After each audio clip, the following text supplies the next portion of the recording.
Buenas tardes, amigos. Este es el programa Diálogos de Montoner.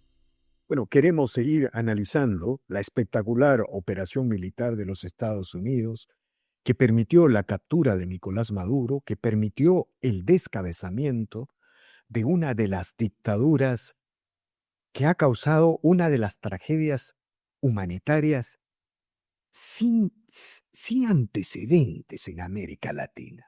De pronto América Latina se convirtió en una ciudad que no tenían, digamos, que se parecía mucho a esos países de la Segunda Guerra Mundial que eran bombardeados por ejércitos enemigos y cuya población tenía que emigrar.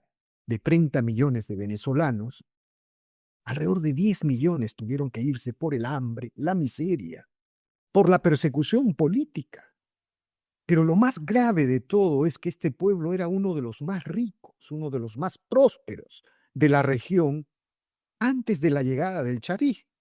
Tenía uno de los ingresos per cápita más altos de la región. En los años 70 incluso llegó a tener uno de los 10 ingresos per cápita más altos del mundo. Eso era Venezuela.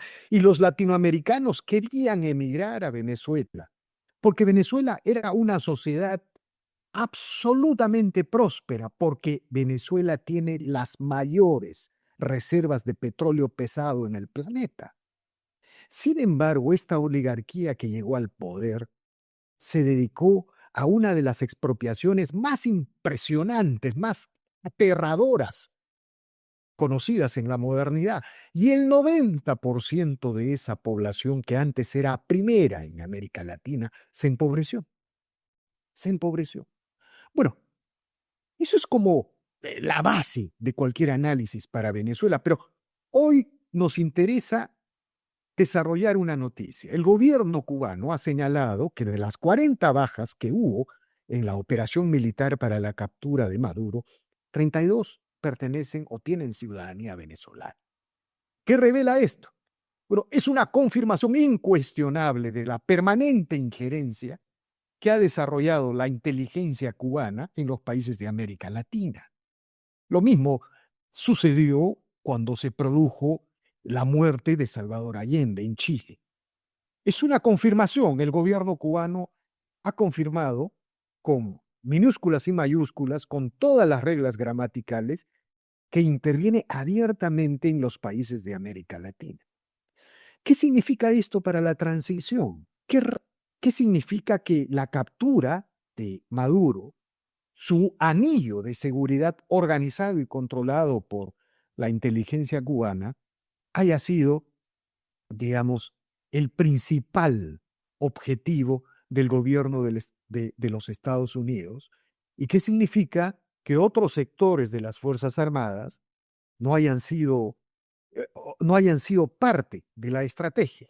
Bueno, esto tiene mucho que ver con la reconstrucción. Y para reflexionar sobre estos temas, el día de hoy hemos convocado a nuestro amigo Juan Claudio Mechín, periodista, escritor boliviano de larga trayectoria, quien precisamente acaba de publicar una novela en el Perú y próximamente lo estaremos entrevistando sobre el tema.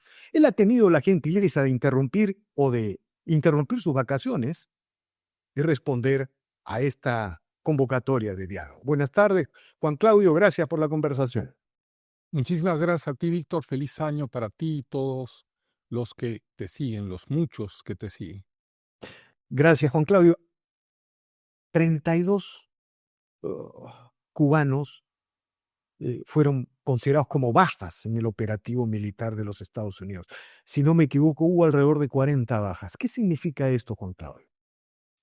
Mira, yo creo que en tu programa lo hemos dicho innumerables veces, lo hemos charlado desde hace muchos años, desde que nos hemos conocido posiblemente hace más de 10 años, sobre la presencia cubana en Venezuela y cómo Venezuela en realidad es una colonia cubana.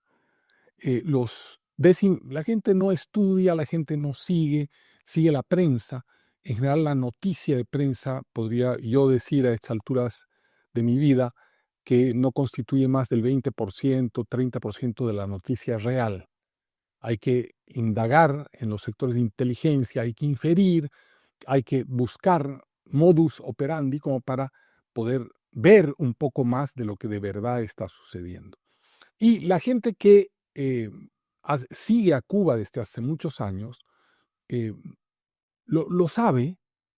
Cuando yo llegué a Miami a conocer gente cubana que venía de la Dirección de Inteligencia de Cuba y que habían defeccionado, se sorprendían que yo tuviera esa mirada. Y es porque he tenido una especie de guía. Elizabeth Burgos, la ex esposa de Deverey, ha sido una persona que desde hace muchos años me alcanza documentación que después yo he ido investigando por mi cuenta y he hecho una gran investigación sobre Cuba desde el 2016 hasta el 2020. Tengo un libro preparado que en su momento lo publicaré sobre lo que yo llamo la guerra permanente de Fidel Castro y la construcción de una transnacional político-militar de Cuba. Es la gran empresa cubana que ha sobrevivido todos los tiempos de la Revolución Cubana.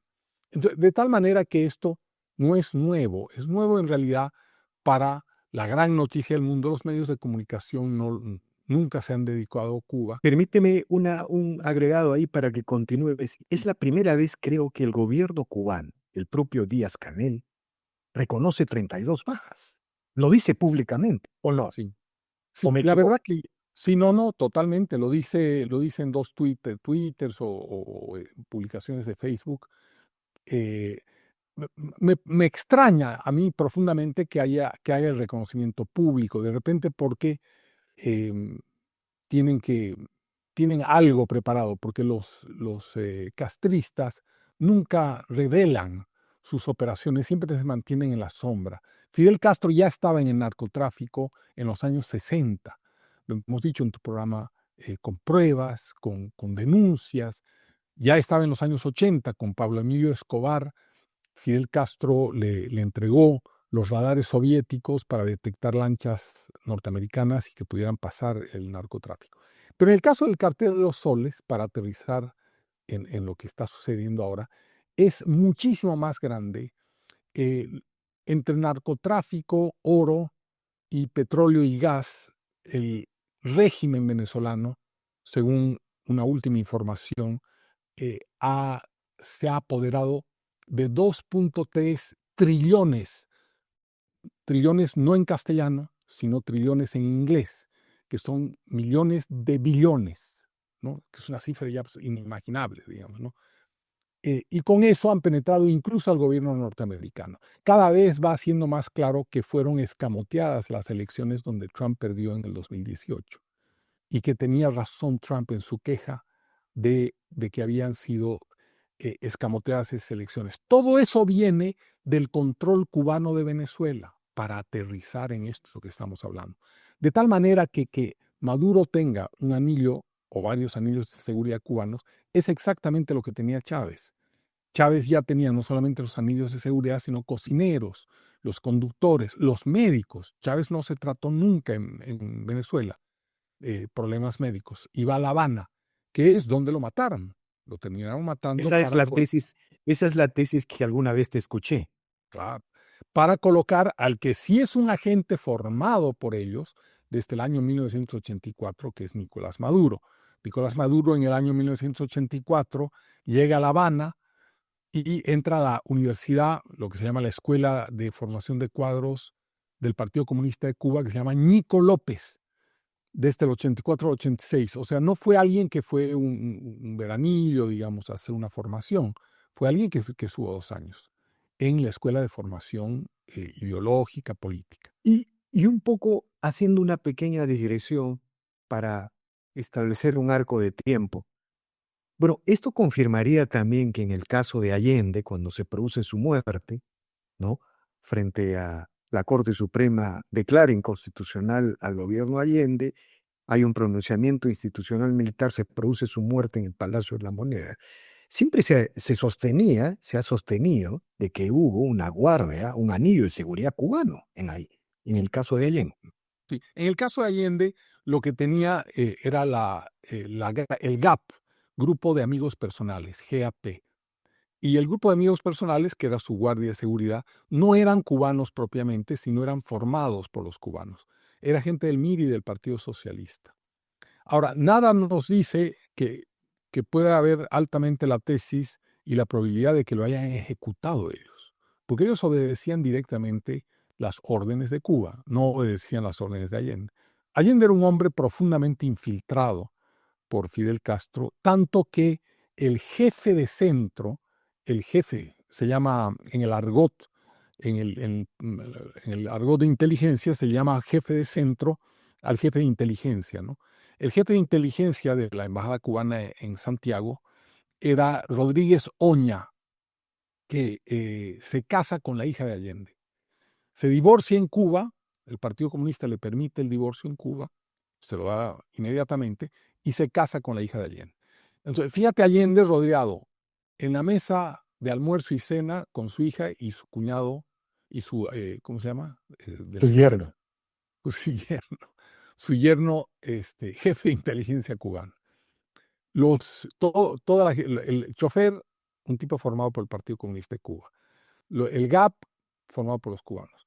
Elizabeth Burgos, a quien hago alusión, estuvo en la noche de Navidad de 1969, posiblemente cuando sale de Brey de la cárcel, en la casa de Allende, y en un determinado momento el mozo que sirve los canapés y los tragos la lleva al subsuelo, y en el subsuelo ella se encuentra con toda la alta nomenclatura de la inteligencia cubana, donde estaban festejando abajo. Arriba estaban festejando embajadores de países, ¿no? Todos los países. Pero abajo en el subsuelo estaba toda la inteligencia cubana. Estaba Barbarroja, estaba Piñero, que era Barbarroja, estaban los hermanos que fusilaron, estaba el general Ochoa. De acuerdo. Y muy interesante. Necesitamos una conversación Sí. interminable. Solamente para darte esa dimensión de cómo capturan a la gente. En el Ya. caso de Venezuela, ya Venezuela era una colonia cubana, ya estaba absolutamente colonizado. Ahora, Cuando llega la fuerza Delta, antenoche, porque hay tres fuerzas que capturan a Maduro en la que hacen la operación militar, las que son las tres vanguardias de los ejércitos norteamericanos. El Navy SEAL, que es de la Marina, la Fuerza Delta y los Rangers. Son los tres que actúan. El que lo apresa, el Navy SEAL es el que da de baja a Bin Laden, pero en este caso quien se enfrenta, quien baja en los helicópteros y tiene la confrontación con el anillo de seguridad, es el Delta Force, que se llama, ¿no? Ahora, ¿dónde estaba Maduro en ese momento? Estaba en algo que se llama el Fuerte Tiuna. El Fuerte Tiuna en Venezuela, yo lo denuncié en un artículo de Perú 21 en el 2014, quienes estaban en el Fuerte Tiuna. Imagínate, han pasado 11 años y está ese artículo, se puede buscar en el internet. En Fuerte Tiuna está el Comando General del Ejército, están todos los cubanos, generales cubanos, etcétera. Y hay una casa en el bosque, porque Fuerte Tiuna queda en la ciudad de Caracas, en una zona residencial, pero en una zona montañosa de lo que se llama Los Campitos, del barrio Los Campitos y Prados del Este. Encima queda Fuerte Tiuna. Y ahí hay una casa, una especie de búnker que parece casa, donde alojaban a Maduro. Ahora, el equipo que va a sacar a Maduro tenía... una precisión, Juan Carlos. Las noticias que corren a través de las agencias internacionales hablan que el operativo, hasta ahora, fue en Palacio de Miraflores. No, por lo menos tengo la información de un asesor de inteligencia que es un hombre que te puedo mandar más tarde una entrevista y varias entrevistas más de gente de inteligencia de Estados Unidos, latinos. Este caso es un venezolano que tiene una empresa de inteligencia. Y realmente no hace sentido que estuviera en el Palacio de Miraflores porque él tenía que estar súper protegido en Fuerte. Ahora, lo que tú señalas es que el operativo tuvo un alto nivel de inteligencia. ¿no? Total. Es decir, un nivel total de inteligencia, de control de la información, pero contra los cubanos. Es decir, fue una inteligencia que salía del interior del régimen. Y de ahí vendría el anuncio, la idea de iniciar un proceso de conversaciones con Delcy Rodríguez, la supuesta vicepresidente nombrada por Maduro. Comentario. Fíjate que eh, este, este representante, un poco para terminar la captura, eh, tienen un búnker tremendo de acero, de tal manera que fueron los del Delta Force con sistemas para abrir el búnker. Pero hicieron de tal manera la operación que lo agarraron a Maduro llegando. Por lo tanto, no tiene tiempo de entrar al búnker. Y por eso la operación es tan rápida. Esa operación debía haber durado 2 horas, que era lo que ellos tenían que tardar para abrir el búnker con láser. ¿Qué será? Pues lo que tienen los gringos, tecnologías que uno no sabe, ¿no? Pero tenía que haber durado mucho tiempo en sacarlo del cuarto de pánico, que se llama, ¿no? El panic room. Pero lo agarran en el momento que está llegando de una reunión y es por eso que lo capturan tan rápido. Entonces, capturado a Maduro, se lo llevan al USS Iwo Jima, que es el barco que está, uno de los barcos que está estacionado en la costa de Venezuela, y recién se lo entregan a la DEA porque hay una cosa protocolar. Ellos no tienen potestad para apresarlo a Maduro. Ellos tienen potestad para extraerlo. Quien hace el apresamiento formal es la policía en Estados Unidos. El ejército no puede hacer un apresamiento formal legal. Tiene que pasarle a la policía y la DEA es policía. Entonces, se hace ese protocolo, se lo apresa con Delcy Rodríguez. Según la información que tengo, él tiene muchísimos más cargos de los que tuvo Pablo Emilio Escobar, el Chapo Guzmán Se juntos. acaba de conocer, es realmente, son Inacabable. 25 años de conducción de una dictadura para trasladar millones de toneladas a los Estados Unidos. Millones de toneladas, millones de diversión del dinero iraní, millones de dólares de financiamiento hacia el programa nuclear iraní, millones de dólares con Piedad Córdoba para trasladar la plata de la FARC a otra. O sea, lo que el tipo ha hecho no él, ¿no? Porque no es un genio Maduro, pero bajo administración cubana, lo que él ha logrado hacer, los cubanos en realidad le han ido delegando toda la tarea sucia a Venezuela. Y los cubanos se han quedado en la sombra, que es el modus operandi de los cubanos. Por Ahora, eso todo el mundo... Sí, adelante. me gustaría insistir sobre esto. Inteligencia y el blanco, ese anillo de seguridad de Cuba también debe haber representado gran parte del mando de la inteligencia cubana, porque estaba en el centro del poder. Digamos, eso ha salido del interior del régimen, ¿no?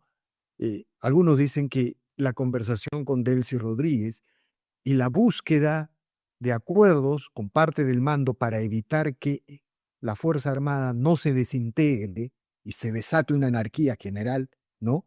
Como pasó en Irak. Algunos dicen que eh, esto es una especie de ajuste de cuentas de un sector con otro. ¿Cuál es tu opinión? Mira, la información que hay es bastante cercana a lo que estás analizando e infiriendo, Víctor.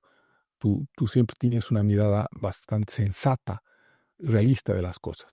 Pero en lo concreto, quien lo entrega es Delcy Rodríguez, según la información de esta fuente de inteligencia que te la voy a mandar para que la analices y se la pases con mayor detalle a tus televidentes y radioescuchas.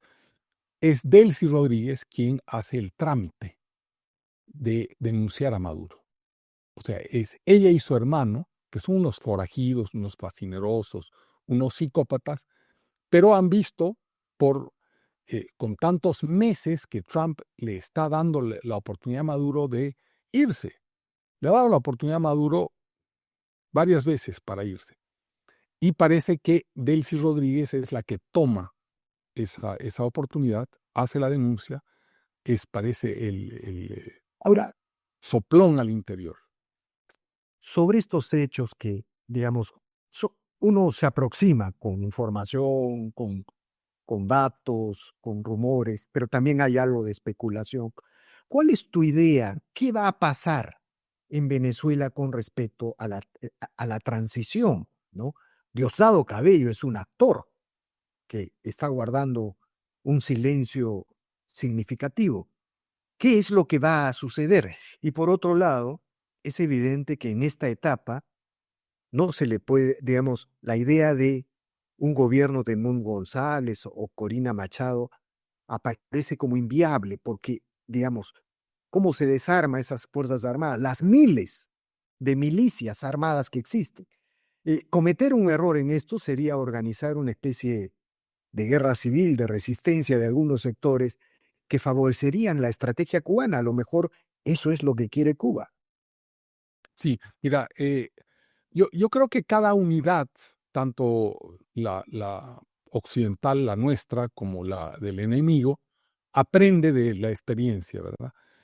Yo creo que Yanine Áñez es un ejemplo de cómo tú no puedes devolver la democracia sin que haya algún tipo de Muy hipótesis. escrutinio, control. Entonces, ha sido un error haberle devuelto a Yanine Áñez la democracia sin que se haya sacado al MAS. Yo me vine a Bolivia en esa época. Como tú bien sabes, yo trabajo en solitario, soy en realidad lo que se llamaba siempre antes de manera despectiva un francotirador, porque tengo convicciones muy fuertes desde muy niño y no tengo instituciones, no le pertenezco a ningún tipo de... Entonces me vine solo para advertir que había que sacar al MAS y a toda su gente. Es exactamente lo que tú dices, lo que está sucediendo, pero agravado a un nivel que no imaginamos. Porque en el caso de Venezuela, si nosotros ponemos en Venezuela lo que sucede, ¿qué ha sucedido en Venezuela? En Venezuela hay un poder que le llamaremos chavismo, por simplicidad, o castrochavismo. Con el apresamiento de Maduro y la ruptura del anillo de seguridad cubano y el bombardeo de varias unidades militares, de radares y de centros de misiles, etcétera, han debilitado un X% el poder del castrochavismo en Venezuela, ¿no? Entonces, ¿qué queda en Venezuela? Lo que queda es la gran construcción cubana. A diferencia de la Unión Soviética, los cubanos no hicieron socialismo en Venezuela. La Unión Soviética construyó un mini-mí, ¿no? Una mini Unión Soviética en Cuba en los años de la Revolución. Eso no hizo Cuba. Lo que Cuba hizo fue un Estado fallido, un Estado de muchos señores de la guerra delincuenciales para tener unidades pequeñas de guerra. Entonces tienes al ELN en el Estado Bolívar, tienes a la FARC, FARC que es disidencia en la frontera, tienes Hezbollah, tienes a los vascos, ¿no es cierto? O sea, A los vascos, están pues los vascos de la ETA, hay mucho refugiado que está perseguido por asesinatos y está Raimundo y todo el mundo de toda la lacra violenta de los africanos, de los islamistas. Está lleno Venezuela, ¿no es cierto? Muchos operan, muchos se refugian, muchos están a la mano para regresar a hacer, cuando tienen financiamiento, algún tipo de intervención en el gobierno. O sea, tienen una paleta de delincuentes, por eso es tan monumental. Es, cuando uno habla de Pablo Emilio Escobar y puede hacer una serie de televisión, en este caso va a ser imposible hacer una serie de televisión, porque es demasiado, Víctor, ¿no? Está la FARC, está el ELN, está Hezbollah, está Hamas, está los iraníes, están banqueros, olvídate, ¿no? O sea, dinero, mineros ilegales con el oro, han llenado y polucionado el río Orinoco. Aquello es un desastre. Entonces, lo que han hecho los cubanos para manejar Venezuela es tener señores de la guerra distribuidos en una cantidad y dándoles como una especie de concesión territorial. Entonces, imagínate, traes a María Corina y a González, al día siguiente, pues se los van a almorzar, digamos. No van a dejar un hueso de ellos. No, está clarísimo, está Sí, clarísimo. hermano. Y, y Pero con- con eso te doy un dato. Fíjate, he visto antenoche que han salido los colectivos, porque además de todo eso están los colectivos armados, ¿no? armado, armado. Son colectivos en moto armados, colectivo La Piedrita, colectivo Alexis Vive, colectivo Tupamaro, hay un montón de colectivos que Entonces, asolan. entonces, la estrategia estadounidense probablemente sea, esto ya es análisis, no es información, probablemente sea ir ganando a todos los mandos, ¿no? O, digamos, propiciando amnistías o ganando a los mandos que quieran sumarse a la transición y, como Delcy Rodríguez, se sume a una oposición a la presencia y la injerencia cubana, ¿no? Sí. El mando que desarrolle resistencia, y ahí sí, no tengo la menor duda, Juan Claudio, probablemente sea eliminado, como pasó en el caso de Irán, que en el caso de Israel contra Irán.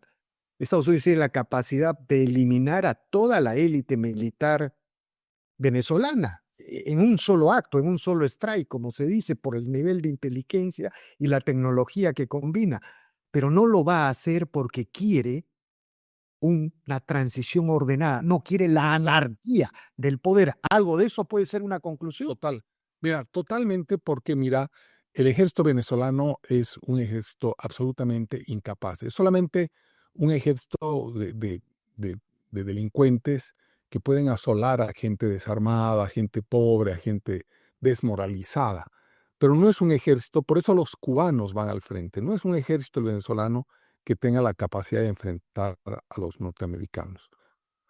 Los norteamericanos podrían barrer con ese ejército en media mañana. El problema no es ese, es exactamente lo que tú has dicho. Ellos necesitan, en vista de esa cantidad de fuerzas militares contingentes, lograr la transición más perfecta posible. Y para ello van a perdonar a Raimundo y todo el mundo, con Incluso tal de que probablemente les dejen un exilio dorado con todas sus fortunas. ¿No? no nos quepa la menor duda, porque en eso los gringos son más pragmáticos, ¿no? Y van a querer lo más pronto posible poder tener lo ha dicho Trump en su discurso, ha hablado de judiciary, ¿no? Todo el tiempo ha hablado de que Venezuela tiene que volver al imperio de la ley, ¿no? Ha hablado del petróleo y de una cantidad de cosas, pero en el fondo lo que repite incesantemente es el imperio de la ley. Entonces, hay que desmontar todavía un montón de unidades. Ahora, nos tenemos que poner también, así como nos ponemos en un lado, nos pondremos en el lado cubano. ¿Qué va a hacer Cuba? ¿No? A eso voy, a eso voy. Antes que continúes con eso, el silencio de Diosdado Cabello, el número 2 de la estructura militar venezolana, se explica por esta situación. Probablemente él está deshojando margaritas sobre qué hacer. Sí, sí, totalmente, porque su primera reacción fue una reacción virulenta. Apenas sucedió el hecho, él bajó en un auto a La Guaira, con la ventana medio abierta, y se filma porque es un narciso, es un psicópata narciso. A él le encanta verse y publicitarse, tiene su programa de televisión, etcétera, etcétera, ¿no? Le encanta decir improperios, ¿no? En las cámaras, tipo peligroso, sanguinario, loco, diabólico, mefistofélico.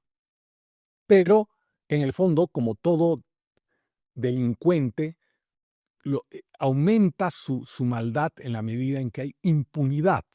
Cuando llegan los gringos y le dan este estate quieto, este sopapo, con la captura de Maduro tan impecable, eso moviliza la médula ósea de los locos también, ¿no? Entonces, es en ese momento que Diosdado, después de dar unas fanfarronadas, se calla, ¿no? Entra en un silencio, pero abrumador, digamos, Y, y lo- en cuestión de hora, él es el mando militar, ¿no claro. es cierto? Él es Y los cubanos, yo no creo que los empiecen a recibir, porque ahora es que se ve que no hay lealtades en ese tipo de.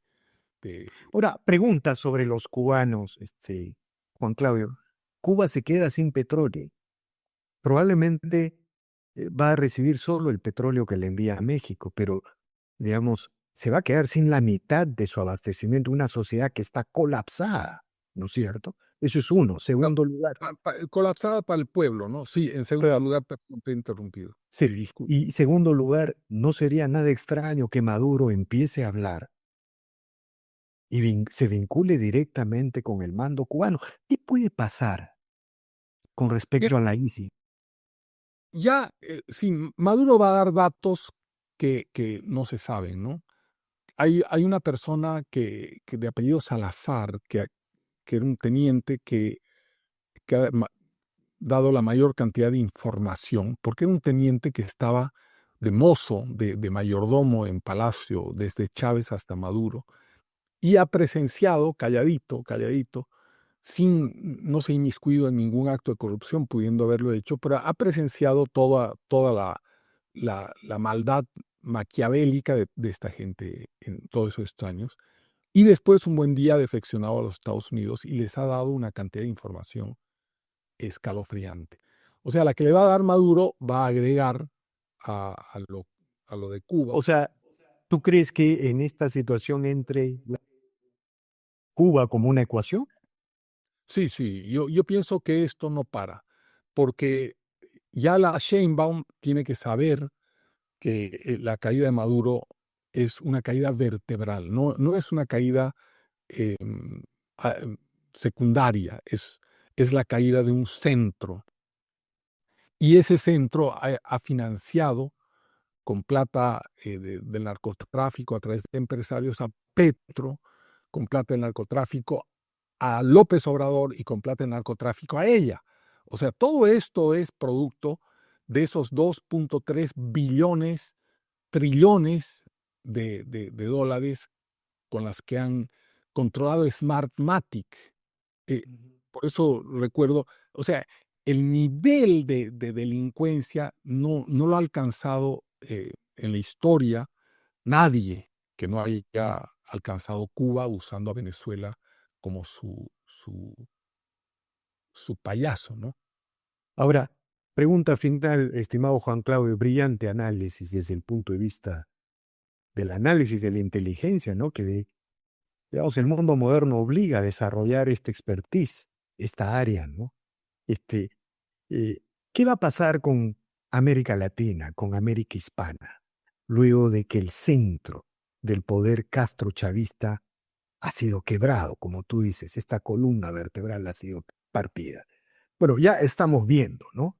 Milei gana las elecciones de segundo término, Rodrigo Paz en Bolivia se desengancha del eje bolivariano, José Antonio Caz en Chile, en Perú va a pasar algo parecido, por más que nuestros amigos caviares inventen candidatos, inventen tendencias, No, no creo que cambie la tendencia. Este, ¿Cuál es la idea que tienes sobre Hispanoamérica luego de esta columna vertebral quebrada del Castro Chávez? mira, yo pienso que en vuelta de un año ya va a estar solucionada Venezuela y también Cuba. O sea, no creo que se frenen, sobre todo estando con este envión y sabiendo que si tú dejas la infección cubana, no cubana, la infección del régimen castrista, va, puede renacer como ha renacido antes, es este mesianismo horrible para los pueblos, mortal, desastroso, cruel, canalla. Eh, en un año vamos a ver que la ola del gobierno de Trump va a limpiar América, eh, Hispanoamérica. Yo te diría que todo esto incluso va a llegar a España, porque no nos olvidemos que también en tu programa he denunciado, y en mi libro del 2011, Las máscaras del fascismo, que publiqué en el Perú también, donde denunciaba que Podemos, ya en el 2011, con documentación, estaba financiado por plata venezolana y por la instrumentalización cubana, ya en el 2011. Y la gente lo creía mucho, ¿no? Entonces va a llegar hasta España y va a haber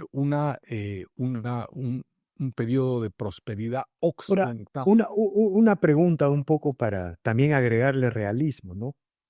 Para no solamente estar celebrando.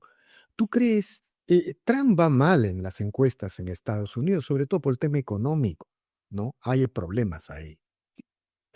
Y, digamos, ¿tú crees que si, por ejemplo, cambia una administración, lo veo muy difícil, ¿no? Creo que los republicanos han llegado para quedarse 1 o 2 periodos, por lo Yo menos, también creo. ¿no?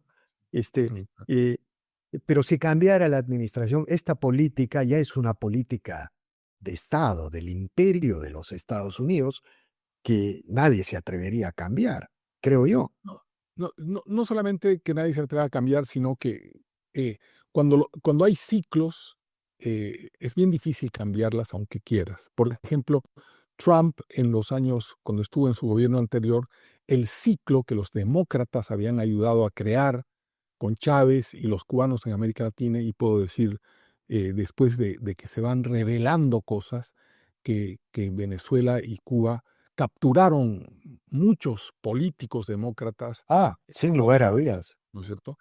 Que ayudaron y que prostituyeron las elecciones en ese país también. Ahora la ola es distinta.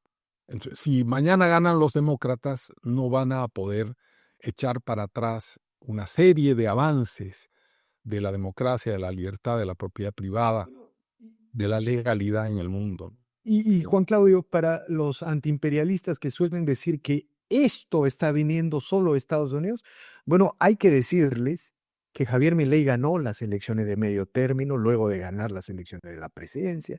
Rodrigo Paz ganó en Bolivia.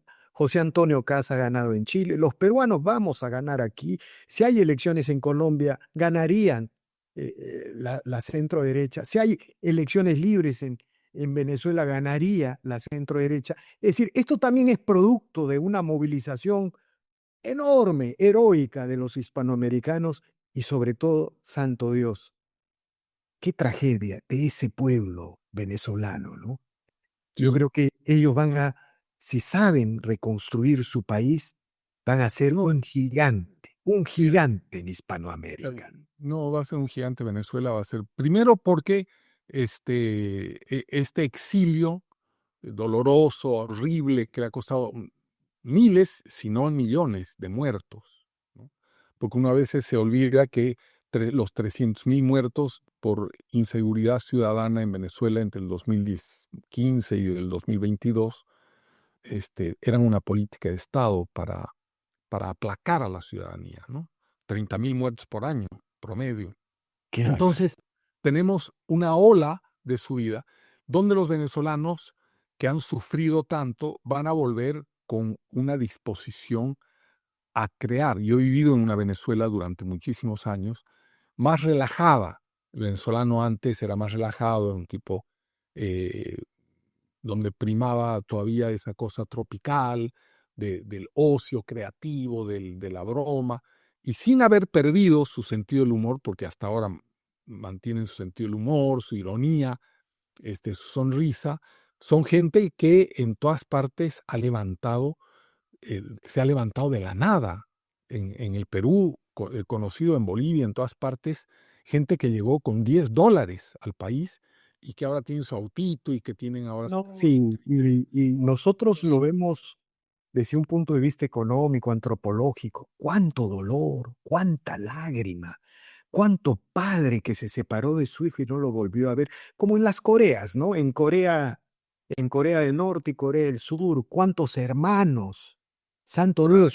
Ahora vas a tener un sujeto venezolano, una colectividad venezolana, con una capacidad de emprendimiento y de trabajo, que aunque llegue a Venezuela de regreso con nada de plata, va a hacer un rocket a ese país. Como creo que va a suceder con el Perú, por otras razones. Yo creo que el Perú se va a convertir en un país, es un país con una fortaleza institucional, con una capacidad de emprendimiento, y pienso que esta ola, además la fuerza de el Pacífico, la Mm. geopolítica del Pacífico, va a levantar al Perú a un nivel que va a ser una cosa muy importante, ¿no? De acuerdo, Juan Claudio. No estamos dimensionando, poniéndole un poco de imaginación a dónde puede llegar toda esa potencialidad positiva finalmente. De acuerdo, Juan Claudio. Muchas gracias por estas interesantes declaraciones. Queda pendiente el diálogo sobre tu novela, ¿no? Y bueno, seguiremos conversando como siempre lo solemos hacer. Muchas gracias, Juan Carlos. Muchísimas gracias, Juan Víctor. Claudio, perdón, Juan Claudio. No te preocupes. ¿No? Está bien. Un fuerte Ok. abrazo. Un fuerte Bye. abrazo, Juan Claudio. Bien amigos, esta ha sido una nueva edición de Diálogos de Montonero. No olvide de suscribirse al canal, deje su comentario. Así este proyecto sigue avanzando, se consolida. Muchas gracias. Nos vemos en la siguiente edición.